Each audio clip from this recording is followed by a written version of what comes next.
मी अमोल पुन्हा एकदा स्वागत करतो माझ्या चॅनलला, इंजिनियर अमोल या चॅनलला. आज मी तुमच्यासाठी एक महत्त्वाची म्हणजे एक गुड न्यूज म्हणावं लागेल. तुम्हाला तसं काही जणांना त्याबद्दल माहिती पण असेल कदाचित.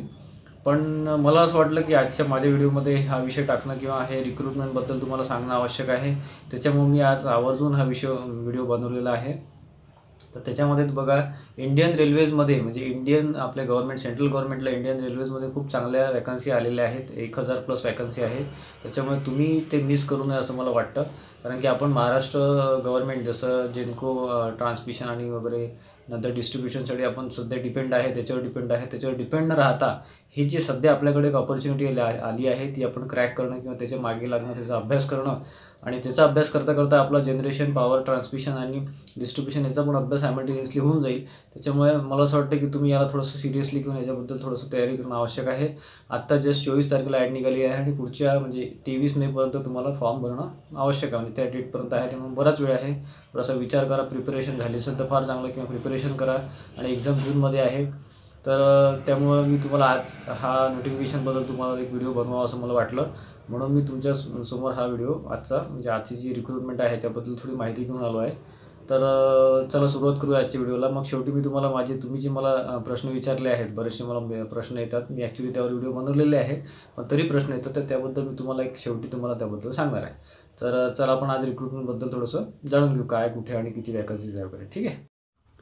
Dedicated freight corridor corporation of India limited हे गव्हर्नमेंट ऑफ इंडियाच्या अंडरमध्ये येतं मित्रांनो. आणि याच्यामध्ये हे रेल्वे मिनिस्ट्रीच्या अंडरमध्ये येतं. म्हणजे रेल्वे जे रिक्रुटमेंट आहे त्याच्या थ्रू हे निघालेलं आहे रेल्वेजमध्ये. आणि याच्यामध्ये बघा, ओपनिंग डेट आहे ती आहे 24/4 म्हणजे आता रिसेंटली 2 दिवसाआधी सुरू झालं आहे ॲड. जस्ट त्याचं ते ड्युरेशन आणि ते आहे 23 तारखेपर्यंत म्हणजे 23 मे म्हणजे भरपूर वेळ आहे मित्रांनो. तुम्ही थोडंसं कन्फर्म करून विचार करून इथे आपण अप्लाय करू शकतो. कारण की शेवटचे जे 5 दिवस असतात त्याच्या आधीच करा, कारण की नंतर काय होतं की ते साईट वगैरे हँग वगैरे हे प्रॉब्लेम होऊ शकतात. आणि tentative date of computer based test आहे ती आहे जून 2021ला एक टेस्ट होण्याची एक एक्सपेक्टेड आहे, म्हणजे एक्झाम होऊ शकते. ठीक आहे. तर याच्यामध्ये आपण बघू जे वॅकन्सीज दिलेले आहेत तर त्या 3 मेन पोस्ट आहे. ज्युनियर मॅनेजर आहे, एक्झिक्युटिव्ह आहे आणि ज्युनियर एक्झिक्युटिव्ह आहे. तर त्याच्यामध्ये ज्युनियर मॅनेजरचं आपण बघू. पे स्केल आहे 50,000 ते 1,60,000. E2मध्ये येतं, हे E2ची ग्रेड आहे याच्यामध्ये. तर हे बेसिक पे आहे. त्यामध्ये ज्युनियर मॅनेजर सिव्हिल आहे. तर ज्युनियर मॅनेजर सिव्हिलचे 31 वॅकन्सीज आहे. तर कॅटेगरी वाईज चेंजेस आहे. URमध्ये 14 आहे, SC ST 4 आणि 2 आहे, OBC 8 आहे आणि EWS 3 आहे. क्वालिफिकेशन लागेल degree, bachelors degree civil engineering from recognise university आणि 60% इम्पॉर्टंट आहे मित्रांनो. 60% प्लसच पाहिजे तुम्हाला. ठीक आहे. तर हे आहे junior manager civil. Junior manager operation and breakdown याच्यामध्ये 77 वॅकन्सीज आहे. याच्यामध्ये तुम्हाला MBA लागेल, कोणतंही MBA याच्यामध्ये दिलेलं आहे सगळं. कस्टमर केअर, फायनान्स, ऑपरेशन्स, त्यानंतर PGDBM वगैरे हे सगळं त्याच्यामध्ये 60% आवश्यक आहे. नंतर ज्युनियर मॅनेजर मेकॅनिकलमध्ये याच्यामध्ये URचे फक्त 3 वॅकन्सी आहे. याच्यामध्ये बॅचलर्स ऑफ मेकॅनिकल आहे, इलेक्ट्रिकल आहे, मेकॅट्रॉनिक्स आहे, industrial engineering, production, automobile manufacturing, instrumentation, electronics and communication engineering, electronics वगैरे आणि 60% आवश्यक आहे. तर त्याच्यानंतर आहे एक्झिक्युटिव्ह पोस्ट. एक्झिक्युटिव्हमध्ये 30,000 ते 1,20,000 हे पे स्केल आहे मित्रांनो. E0मध्ये येतं ते. तर त्याच्यामध्ये एक्झिक्युटिव्ह सिव्हिलचे 73 वॅकन्सीज आहे. URचे 32 आहेत आणि बाकी कॅटेगरीज वाईज वेगळे आहे. याच्यामध्ये क्वालिफिकेशन मागितलं आहे त्यांनी. Diploma 3 years in civil engineering, civil transportation, civil engineering construction, civil engineering public health, म्हणजे सिव्हिल रिलेटेड सगळं मागितलं आहे याच्यामध्ये. आणि 60% आवश्यक आहे. याच्यामध्ये तुम्हाला एक्झिक्युटिव्ह इलेक्ट्रिकल आहे, 42 पोस्ट आहे. त्याच्यामध्ये पण URच्या 16 आहेत आणि बाकी SC ST 6 आणि 4 आहे, OBC 12 आहे आणि EWSच्या 4 आहे. याच्यामध्ये पण त्यांनी डिप्लोमा इलेक्ट्रिकल मागितलं आहे, इलेक्ट्रॉनिक्स मागितलं आहे, power supply, instrumentation, industrial electronics, power electronics, digital electronics आणि 60% आवश्यक आहे. आणि थर्ड आहे एक्झिक्युटिव्ह सिग्नल अँड टेलिकम्युनिकेशन. याच्यामध्ये 87 पोस्ट आहे. त्याच्यामध्ये URच्या 35, SCच्या 12, STच्या 8, OBC 24, EWSच्या 8. याच्यामध्ये पण डिप्लोमा मागितला आहे मित्रांनो. इलेक्ट्रिकल इलेक्ट्रॉनिक्स, मायक्रो प्रोसेसर, नंतर फायबर ऑप्टिक कम्युनिकेशन, टेलिकम्युनिकेशन वगैरे, electronics, applied electronics, digital electronics, म्हणजे इलेक्ट्रिकल जे काही ब्रांचेस आहेत ते पूर्ण चालतात मित्रांनो, चालतील इथे. कॉम्प्युटर टेक्नॉलॉजी हे पण चालेल तुम्हाला. याच्यामध्ये 60% आवश्यक आहे. अप्लाय करायसाठी. त्यानंतर एक्झिक्युटिव्ह ऑपरेशन्स अँड ब्रेकडाऊन याच्यामध्ये 237 पोस्ट आहे मित्रांनो. 237 म्हणजे चांगल्या वॅकन्सीज आहे. UR 96 आहे, SC 36 आहे, ST 17 आहे, OBC 65 आहे. आणि याच्यामध्ये graduation with not less than 60% in aggregate from a recognise university. म्हणजे इथे फक्त ग्रॅज्युएशन पाहिजे. तुम्ही कोणते ग्रॅज्युएशन BSc BCom जरी असले तरी तुम्ही अप्लाय करू शकता. हा फारच चांगला चान्स आहे मित्रांनो आणि वॅकन्सी पण बऱ्यापैकी आहेत समजा. तर याच्यामध्ये एक्झिक्युटिव्ह मेकॅनिकल आहे, 3च जागा आहे URच्या. आणि याच्यामध्ये diploma mechanical, electronics, electrical, manufacturing, mechatronics, production, automobile, instrumentation हे सगळं लागेल आणि 60% इथे आवश्यक आहे. ठीक आहे. त्याच्यानंतर इथे तुमचं ज्युनियर एक्झिक्युटिव्ह स्केल आहे 25,000 to 68,000 N5मध्ये येते. याच्यामध्ये ज्युनियर एक्झिक्युटिव्ह इलेक्ट्रिकल याच्यामध्ये 135 पोस्ट आहे. URच्या 57 आहे, SCच्या 22 आहे, STच्या 11 आहे, OBC 34, EWS 11 आहे. Educational qualification matriculation with minimum 60% marks in aggregate plus minimum म्हणजे मॅट्रिक्युलेशनला तुम्हाला 10thला 60% आवश्यक आहे. त्यानंतर 2 years ड्युरेशन कोर्स त्यानंतरचं. आणि याच्यामध्ये तुम्हाला ITI मागितलं आहे, ट्रेड मागितलं आहे, electrical, electrician, wireman, electronics from recognise university आणि 60% ITIला पण आवश्यक आहे. ठीक आहे. त्यानंतर आपण बघू junior executive signal and telecommunication 147 vacancies आहे. UR 62 आहे, SC 23 आहे, ST 12 आहे, OBC 37 आहे, EWS 13 आहे. तर याच्यामध्ये एज्युकेशन क्वालिफिकेशन मागितलं आहे त्यांनी. याच्यामध्ये सेम तसंच दिलं आहे, मॅट्रिक्युलेशनला 60%, त्यानंतर 2 year ड्युरेशन कोर्स, त्यानंतर ITI मागितलं आहे. ITIने मागितलं आहे electronics, communication, information technology, TV and radio, electronics, instrumentation, industrial electronics, applied electronics, digital electronics आणि याच्यामध्ये पण 60% त्यांनी मागितलेले आहेत. त्यानंतर आहे junior executive operation and breakdown. याच्यामध्ये 225 पोस्ट आहे मित्रांनो. UR 90, SC 34, ST 17, OBC 61, EWS 23. याच्यामध्ये पण तुम्हाला मॅट्रिक्युलेशन सेम कॅटेगरी आहे. आणि याच्यामध्ये जे ITI मागितलं आहे त्यांनी प्लस. याच्यामध्ये ट्रेड काही त्यांनी दिलेलं नाही आहे, 60% आवश्यक आहे.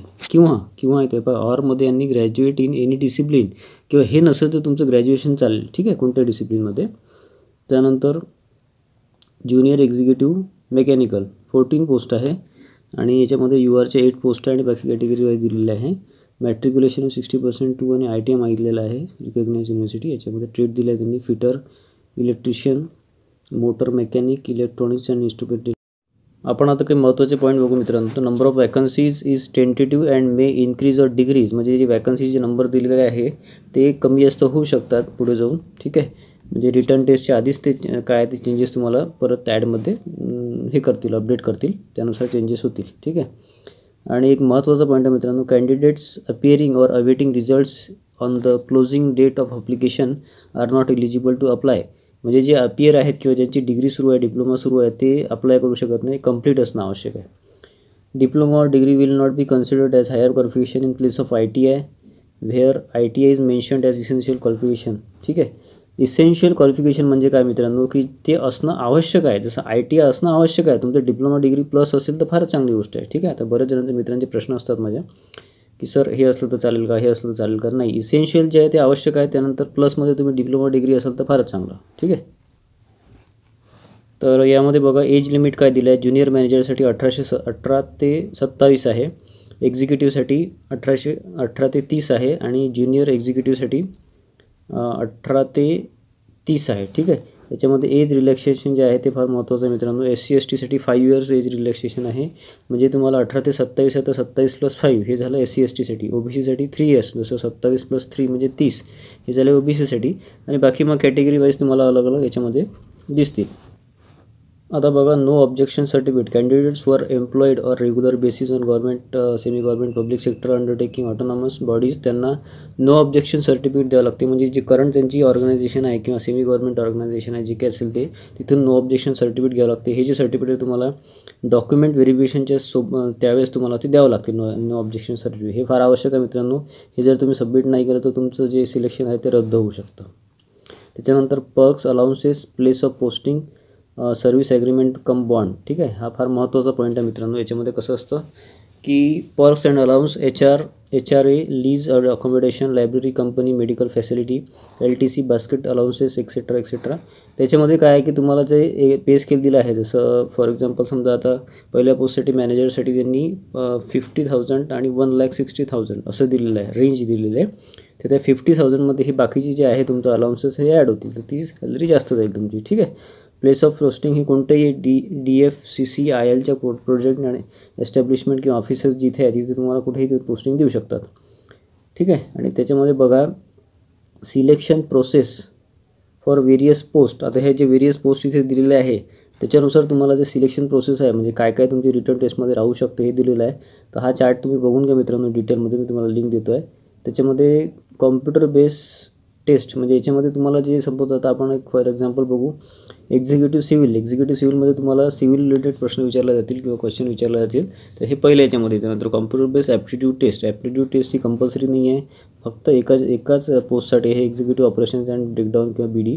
याच्यामध्ये तुम्हाला कॉम्प्युटर रिलेटेड टेस्ट विचारला जाईल. नंतर डॉक्युमेंट व्हेरिफिकेशन सगळ्यांना आहे, इंटरव्ह्यू फक्त 3 याला आहे आणि मेडिकल टेस्ट सगळ्यांना आहे. ठीक आहे. तर स्कीम ऑफ एक्झामिनेशन याच्यामध्ये तो कॉम्प्युटर बेस्ड टेस्ट जी आहे ऑनलाईन मोडमध्ये आहे. Will be conducted in 2 or 3 sessions on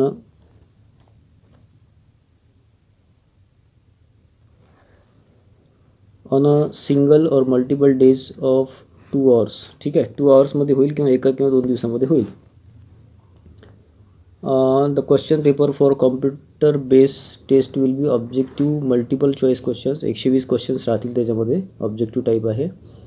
आणि त्याच्यामध्ये एक अजून महत्त्वाचा पॉईंट आहे, there shall be negative marking in computer based test and marks shall be deducted for each wrong answer 1/4 0.24 marks. म्हणजे 4 तुमचे प्रश्न चुकले, उत्तर चुकले तर तुम्हाला 1 मार्क तुमचा तिथे कट होईल. ठीक आहे. त्यानंतर एक्झामिनेशन सिटीज, त्याच्यामध्ये तुम्हाला जे सिटीज एक्झामिनेशन सेंटर कुठे राहू शकते ते पटना, अहमदाबाद, गुवाहाटी, वाराणसी, भुवनेश्वर, चेन्नई, दिल्ली, जयपूर, लखनौ, मुंबई, कोलकाता, बेंगलुरू, हैदराबाद, नागपूर, भोपाळ, विशाखापट्टणम, रांची, रायपूर, पुणे, तिरुवनंतपुरम अँड चंदीगड, मोहाली. याच्यामध्ये महाराष्ट्रातले आपले नागपूर, मुंबई आणि पुणे आहे. तर त्याच्यानंतर तुम्हाला कोणतंही सेंटर देण्यात येईल किंवा तुम्हाला जे ऑप्शन दिले जातील ते तुम्हाला तिथे फिल करावं लागेल. ठीक आहे. एक्झामिनेशन फीज जी आहे ती आहे, ज्युनियर मॅनेजर आहे त्याच्यासाठी आहे 1,000, एक्झिक्युटिव्हसाठी आहे 900, ज्युनियर एक्झिक्युटिव्हसाठी आहे 700. याचे हे फक्त तुम्हाला अनरिझर्वड OBC आणि EWSसाठी आहे. बाकी तुम्ही जर SC ST किंवा जे हँडिकॅपमध्ये वगैरे येतं, डिसॅबिलिटीमध्ये आणि एक सर्व्हिसमॅन असाल तर तुम्हाला हे एक्झाम फी राहणार नाही, 0 राहील. ठीक आहे. तर आपण लास्ट पॉईंट बघू मित्रांनो. याच्यामध्ये indicative syllabus for various post आणि टोटल आहे 120 क्वेश्चन्स. याच्यामध्ये तुम्हाला ज्या पोस्ट आहे त्याच्यावेळी सगळं दिलेलं आहे. तर तुम्हाला एक मी फॉर एक्झाम्पल सांगतो की याच्यामध्ये ज्युनियर मॅनेजर सिव्हिलचं जे आहे पोस्ट आहे त्याच्यासाठी तुम्हाला पार्ट 1मध्ये 24 क्वेश्चन्स आहे आणि पार्ट 2मध्ये 96 क्वेश्चन आहे. तर पार्ट 1मध्ये तुम्हाला जनरल नॉलेज, जनरल ॲप्टिट्यूड आणि रिझनिंग राहील आणि पार्ट 2मध्ये 96 क्वेश्चन जे आहे ते इंजिनिअरिंग आणि solid mechanics, structural analysis, structural materials, construction material management, concrete structures, steel structures, soil mechanics, foundation engineering, municipal solid waste वगैरे वगैरे. तर हे जे आहे त्याच्यामध्ये surveying ETC, engineering surveying ETC, त्याच्यामध्ये हे सिव्हिल रिलेटेड सगळं सिलेबस आहे मित्रांनो. म्हणजे पार्ट 1मध्ये तुम्ही फॉर एक्झाम्पल तुम्हाला सांगतो, तुमचं जर इलेक्ट्रिकल ब्रँच असेल, मेकॅनिकल ब्रँच असेल तर तुम्हाला पार्ट 2मध्ये 96 जे क्वेश्चन आहेत ते तुमच्या याच्या रिलेटेड म्हणजे ब्रांच रिलेटेड तुम्हाला दिलेले आहेत. ते तुम्ही डिटेलमध्ये तुम्ही इथे बघू शकता. आणि जे पार्ट 1 आहे ते आहे जनरल नॉलेज, जनरल ॲप्टिट्यूड आणि रिझनिंग, हे कॉमन आहे सगळ्यांना. ठीक आहे. तर हे पोस्ट वाईज सगळं इथे दिलेलं आहे. तर तुम्हाला मी जी लिंक दिलेली आहे त्याच्यानुसार तुम्ही गो थ्रू इथे करू शकता किंवा बघू शकता. ही जी रिक्वायरमेंट आहे मित्रांनो, ही जी नोटिफिकेशन आहे ही फार महत्त्वाची आहे. तुम्ही हा चान्स जाऊ द्यायचा नाही असं मला वाटतं, जाऊ देऊ नये. कारण की आपण स्टेट गव्हर्नमेंटच्या वर डिपेंड राहतो, त्यांची ॲडची वाट बघतो. फारच चांगली गोष्ट आहे, ती पण करा. पण हा जो चान्स आहे फार चांगला आलेला आहे. याच्यामध्ये तुमचं प्रिपरेशन होईल आणि सेंट्रल लेवलची एक्झाम आहे त्याच्यामुळे थोडंसं टफनेस याच्यामध्ये जास्त असतं आणि थोडंसं स्ट्रिक्ट असतात एक्झाममध्ये. स्ट्रिक्ट म्हणजे टफ असतात. त्याच्यामुळे तुमचा अभ्यास चांगला होऊन जाईल. अभ्यास चांगला करा आणि प्रिपरेशन ऑलरेडी झालं असेल त्यामुळेच मी आधी सांगितलं होतं की प्रिपरेशन करत राहा. प्रिपरेशन करत राहा इन द सेन्स की तुमचं जर प्रिपरेशन झालं असेल तर अशा एक्झाम एकदम येतात आणि पटापट एक्झाम होतात. आता बघा ॲड निघाली जूनमध्ये एक्झाम आहे असं ते टेंटेटिव्ह डेट त्यांनी दिली आहे जूनची. ठीक आहे. जर ॲज एक्सपेक्टेड जूनमध्ये झालं तर तुमचं पुढच्या 2-3 महिन्यामध्ये रिझल्ट लागेल जूनच्या नंतर. तुमचं यावर्षी फायनलाइज होऊन जाईल सगळं. बघा किती चांगली गोष्ट आहे. जर या अशा कंडिशनमध्ये यांनी ॲड काढली इतकी मोठी 1000+ पोस्टची, ती फारच चांगली गोष्ट आहे. आणि सगळ्यात महत्त्वाचं म्हणजे याच्यामध्ये ITI पण एलिजिबल आहे, त्याच्यामध्ये BE आहे, डिप्लोमा आहे, त्याच्यानंतर एनी ग्रॅज्युएटसुद्धा एलिजिबल आहे. फारच चांगली ॲड आहे. म्हणून मला असं वाटलं की इथे तुम्हाला ते सांगणं किंवा दाखवणं फार महत्त्वाचं आहे. आणि अभ्यास करा, चांगला अभ्यास करा. याच्यामध्ये तुमचं सिलेक्शन होऊ शकतं. निगेटिव्ह मनात आणू नका, चांगला अभ्यास करून हे घ्या. फक्त कसं आहे की फी स्ट्रक्चर याच्यामध्ये मला फारच जास्त वाटलं, कारण सेंट्रल गव्हर्नमेंट इतकं फी कुठे राहत नाही. पण तरी मित्रांनो, जे कॅटेगरीमध्ये असतील ते फारच चांगली गोष्ट आहे. डोळे बंद करून फॉर्म भरा आणि त्याच्या मागे लागा. काही अडचण असेल तर मला कमेंट करा. मी परत एखादा व्हिडिओ तुम्हाला डिटेलमध्ये याच्यामध्ये देतो. आणि मला उद्देश एवढाच आहे की ही चान्स तुम्ही सोडू नका, कारण एवढा मोठा चांगला अपॉर्च्युनिटी. आणि रेल्वेमध्ये ते बल्कमध्येच काढतात प्रत्येक वेळेस, पण आता या कंडिशनमध्ये त्यांनी काढली ती फारच चांगली गोष्ट आहे. तर माझे काही व्ह्युअर्सनी, रेग्युलर व्ह्युअर्सनी मला काही प्रश्न केला, त्याचं उत्तर द्यायचा मी प्रयत्न करतो आता याच्यामध्ये आपल्या शेवटच्या भागामध्ये. तर त्याच्यामध्ये कसं आहे की ट्रान्समिशनमध्ये तुम्ही बऱ्याच जणांनी मला विचारलं, ट्रान्समिशन डिस्ट्रीब्युशनमध्ये 2021मध्ये वॅकन्सी येतील का, म्हणजे येतील का किंवा कधी येतील. तर मित्रांनो कसं आहे की सध्या कोविड सिच्युएशनमध्ये कंडिशन थोडी हे असल्यामुळे, वीक असल्यामुळे आपण एक्सपेक्ट करू शकत नाही. पण तरी जून नंतर मला असं वाटतं की ॲड येऊ शकते. ट्रान्समिशनमध्ये जास्त चान्सेस आहे, कारण डिस्ट्रीब्युशनचे ऑलरेडी जे झालेले आहेत, ते वॅकन्सी झालेल्या आहेत, ते अजून फिल झालेले नाही. त्यामुळे डिस्ट्रीब्युशनमध्ये चान्सेस कमी आहे. आल्या तर JEEच्या येतील बऱ्यापैकी आणि AEच्या थोड्याफार येतील. पण ट्रान्समिशनमध्ये AEच्या येतील, AEचे कन्फर्म येणार आहे, कारण की मला ती माहिती मिळाली असल्यामुळे ते कन्फर्म येणार आहे. आणि दुसरं टेक्निशियनचे पण एक्सपेक्टेड आहे आणि आपले ऑपरेटरचे पण आहे, कन्फर्ममध्ये आहे. ठीक आहे. फक्त एक्झॅक्टली कधी येतील ते सांगणं फार कठीण आहे. म्हणून मी तुम्हाला म्हणत राहतो मित्रांनो की प्रिपेअर्ड राहा इन द सेन्स की जर तुम्ही प्रिपेअर्ड असले तर तुम्हाला त्याचं अभ्यासाचं काम पडतं. कधी पण कोणती ॲड येऊ शकते. त्याच्यामुळे कसं आता रेल्वेच्या आलं, इथे तुम्हाला तुमचा अभ्यास कामात पडू शकतो. त्याच्यामुळे प्रिपेअर्ड राहा. असं सांगणं कठीण नाही की कुठे किती जागा निघेल किंवा काय कधी निघेल. फक्त काही कन्फर्म आहे, जसं ट्रान्समिशनमध्ये JEEच्या जागा ची शक्यता फार कमी आहे. त्याच्यानंतर याच्यामध्ये डिस्ट्रीब्युशनमध्ये AEच्या जागा फार कमी निघतील, JEEच्या जागा जास्त निघतील. आणि त्याच्यामध्ये जनरेशनच्या जागा फार चान्सेस खूप कमी आहे. जनरेशनच्या जागा निघाल्या तर त्याच्यामध्ये पण AEच्या जागा जास्त निघतील. ठीक आहे. तर हा एकंदरीत मी प्रयत्न केला आहे की तुमच्या सगळ्या प्रश्नांचं उत्तर इथं आले पाहिजे, जेणेकरून मला ते कंटिन्यू प्रश्न तेच राहतात. त्याच्यामुळे तुम्हाला इथे 2-3 मिनिटात सांगायचा प्रयत्न केला. तर आशा करतो मित्रांनो माझा आजचा व्हिडिओ तुम्हाला आवडला असेल तर प्लीज लाईक आणि सबस्क्राईब करा, जेणेकरून माझे जे रेग्युलर व्हिडिओज येतात ते तुम्हाला मिस नको व्हायला, म्हणून मी तुम्हाला सांगतो आहे.